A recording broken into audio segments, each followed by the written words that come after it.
Hello students, welcome back again in my YouTube channel Study at Home with Sandeep Tripathi. So students, in today's video I will cover one more poem of your English literature book of First Flight. And in my last video I have covered a very interesting poem, the Bal poem. I hope you have watched that video and there is no doubt. And if you have doubt, you can share with me as well. So without wasting time, let's start this video. सो देखिए ये poem बड़ा interesting poem है students, because यहाँ पे देखिए character Amanda है। Amanda की जगह आप लोग अपने आप को खुद इमेजिन कर सकते हैं और एक्चुअल में कहेंगे ये आप लोगों से ही इंटरलिंक्ड पोएम है। देखिए इसमें है क्या, पोएट क्या कहना चाहते हैं कि every child feels that she और he is controlled and instructed not to do one thing और अनदर। अक्सर आप लोगों के घर में आपके एल्डर्स हों, आपके बड़े हों, अक्सर आपने रियलाइज़ किया होगा आप कहीं ना कहीं उनके द्वारा कंट्रोल किए जाते हैं। आपको बार बार इंटरप्ट किया जाता है कि आप ऐसा ना करिए, ये ना करिए, वो ना करिए, ये ना खाइए, यहाँ ना बैठिए, ये बात ना करिए, वो ना बात करिए। And you too may feel that your freedom is curtailed. और शायद आपको बेटा महसूस होता हो कहीं कहीं कि कहीं ना कहीं शायद हमारी जो फ्रीडम है वो कर्टेल की जा रही है, काटी जा रही है, कम की जा रही है, उसमें कोई ना कोई इंटरफेरेंस हो रहा है। अब वहीं पे यहाँ पे देखिए कि write down some of the things you want to do. अब आप भी खैर इस पोएम के बाद लिखिएगा वो चीज़ें जो आप करना चाहते हैं, but your parents elders do not allow you to do. लेकिन आपके पेरेंट्स, आपके एल्डर्स आपको वो काम करने के लिए अलाउ नहीं करते हैं। सो देखिए वैसे यहाँ पे एक करेक्टर लिया गया अमेंडा, जो कि उसके जो एल्डर्स हैं बार बार उसे पिंच करते हैं। उसके बाद वो खुद भी सोचती हैं कि आखिर लेकिन मैं क्या करना चाहती हूँ। तो आप देखिए जो बच्ची जो कैरेक्टर अमेंडा है उसको देखिए उनके घर के जो एल्डर्स हैं वो बोलते हैं, क्या बोलते हैं, don't bite your nails Amanda. शायद आपको भी घर में बोला जाता हो कि बेटा आप अपने नेल्स को बाइट मत करिए। And don't hunch your shoulders, और अपने कंधों को, हंच मतलब होता है उचकाना, ठीक है, या उधर उधर करके एक अजीब सा हंच यानी उचकाना जिसे बेसिकली हिंदी में बोलते हैं। तो अपने कंधों को हंच मत करो, ऐसे मोड़ो नहीं, यानी आपको बताया जाता है, पिंच किया जाता है।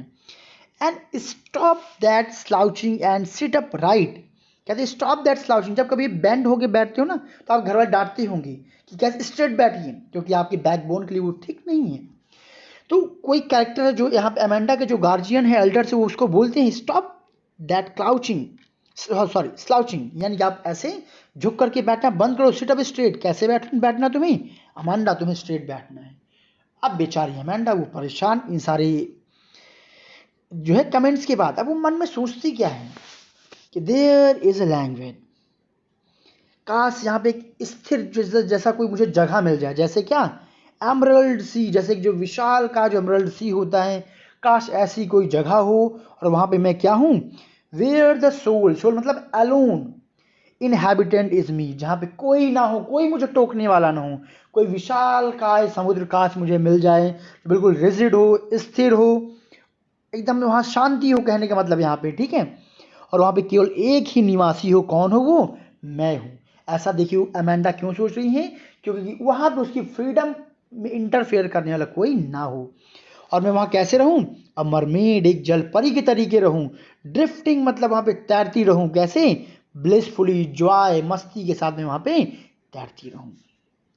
फिर देखिए ये जैसे उसने सोचा, फिर उसे उसके एल्डर्स कमेंट करते हैं, इंटरप्ट करते हैं, किस बात पे, कि did you finish your homework Amanda. जैसे आप लोगों के घर में बोला जाता होगा, आप कहीं बिजी हैं, कहीं एक प्लेजरिंग मोमेंट आपका चल रहा है, बट आपको तभी डिस्टर्ब किया जाता है। एल्डर्स बोलते क्या, did you finish your homework Amanda, Amanda क्या आपने अपना वर्क फिनिश किया, did you tidy your room Amanda, क्या आपने अपना रूम साफ किया, नीट एंड क्लीन किया।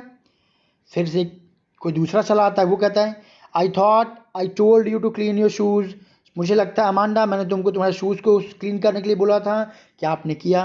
अब अमांडा बेचारी पजल्ड है। अब फिर से देखिए वो क्या करती हैं, वो सोचती है, क्या सोचती हैं, आई एम एन ऑर्फन, काश मेरी ज़िंदगी कैसी हो, एक ऑर्फन जैसी हो, ठीक है, मतलब कोई मेरे ऊपर, यहाँ पे ऑर्फन मतलब नहीं अनाथ, ऑर्फन का मतलब ये है कि किसी का कंट्रोल मेरे ऊपर ना हो, मैं बिल्कुल क्या रहूँ, फ्री रहूँ। एंड रोमिंग द स्ट्रीट, यहाँ वहाँ बढ़िया गलियों में क्या करूँ, मैं घूमूँ, मुझे टोकने वाला कोई ना हो। And I pattern soft dust, और उन धूल पे क्या करूँ, मैं पैटर्न बनाऊँ, my feet, my hushed bare feet, अपने चुपके से, अपने नंगे पाँव से मैं क्या करूँ, धूल में आकृतियों को बनाऊँ। And the silence is golden. Wow, imagine कर दी वो कि जो सन्नाटा उस समय होगा कैसा होगा, बिल्कुल गोल्डन, यानी कि बहुत ही बेहतरीन होगा। And the freedom is sweet, और काश मुझे इस तरीके की फ्रीडम मिल जाए जो क्या हो, बहुत ही स्वीट हो। नेक्स्ट पैराग्राफ, फिर ये एल्डर्स का जो कमेंट आता है, कहाँ पे आपको इंटरप्ट करते हैं, फिर से आएगा। Don't eat chocolate Amanda, Amanda chocolate मत खाओ। बेटा आप लोगों को भी आपकी गार्जियंस एल्डर्स बोलते होंगे, उसका रीज़न भी बताते होंगे।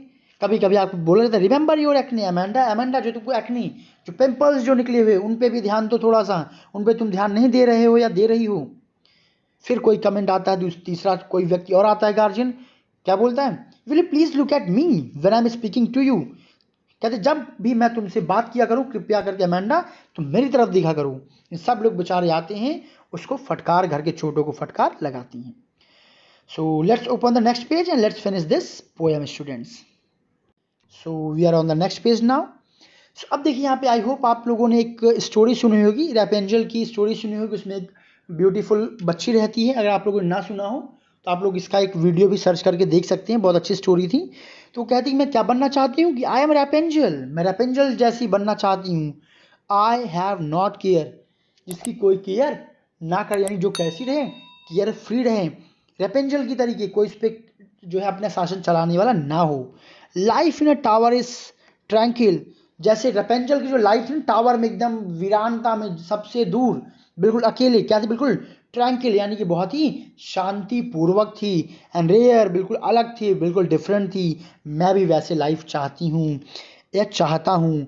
I'll certain never let down my bright hairs। Actually उस स्टोरी में रेपेंजल की बालों की कहानी, उसके बालों को कट करने की कहानी है, तो इसीलिए वो यहाँ पे मेंशन करना चाहती हैं। और मैं कभी भी मैं क्या नहीं करूँगी, अपने चमकदार बालों को कभी मैं कटने नहीं दूंगी। यहाँ पे बालों को कटने मतलब क्या, अपने फ्रीडम को कम होने देना।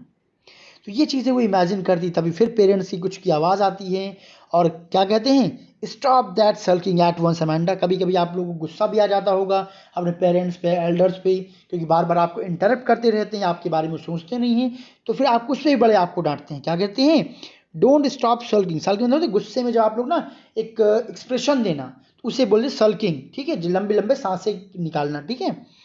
तो उस वर्ड के लिए क्या कहते हैं, don't that sulking at once, कि ऐसे तुम सल्किंग, गुस्से में मत आया करो, इतनी जल्दी टेम्परामेंट हाई मत किया करो। You are always so moody, हमेशा तुम बहुत ही मूडी रहती हो। अमेंडा, अमेंडा हमेशा तुम ऐसे मूडी यानी टेम्परामेंट दिखाती रहती हो। Anyone would think that I nag at you, anyone would think, किसी को भी लगेगा अगर मैं ऐसे करूंगी तो क्या, या करूंगा तो क्या होगा, कि आई नैग एट यू, कि मैं हमेशा अमांडा तुम्हारे अंदर कमी ही निकालती रहती हूँ, निकालता रहता हूँ। यानी मेरी बातों को समझो और ऐसा मत करो। So students, with this explanation of this poem also has been finished. So I hope that there is no doubt in this section, and I will repeat again and guide you as well. If you have any doubt in this poem, then please watch this video twice or thrice. Then after, I am so sure there will be no doubt in this poem. But yes, instead of that, if there will be any type of doubt, then directly you can drop your comments, confusions, feedback in comment section, either in my Telegram channel, either in my WhatsApp number. If you have, then definitely I will try to provide you solution of all your problems. And yes, I would like to give you a notice. So till now in your first flight book, I have covered 6 chapters. Story section means that till the 100, this is part 2, and almost poem till this chapter. So if you haven't watched the poem, अगर आपने 100 से part 2 तक की stories ना देखी हो starting से लेकर के यहाँ तक, तो आप क्लास 10 के फोल्डर मेरे चैनल के प्लेलिस्ट में जाइए। क्लास 10 के नाम का आपको बेटा फोल्डर मिल जाएगा, वहाँ पे सारी वीडियोस आपको मिल जाएंगी। यहाँ तक की सारी पोट्रीज में कवर कर चुका हूँ, वो मिल जाएगी, वहाँ से आप सारे चैप्टर्स देख सकते हैं। आपके बोर्ड एग्जाम्स को भी ज़्यादा टाइम नहीं रह गया, so start doing preparation accordingly. Thank you so much everyone, see you soon.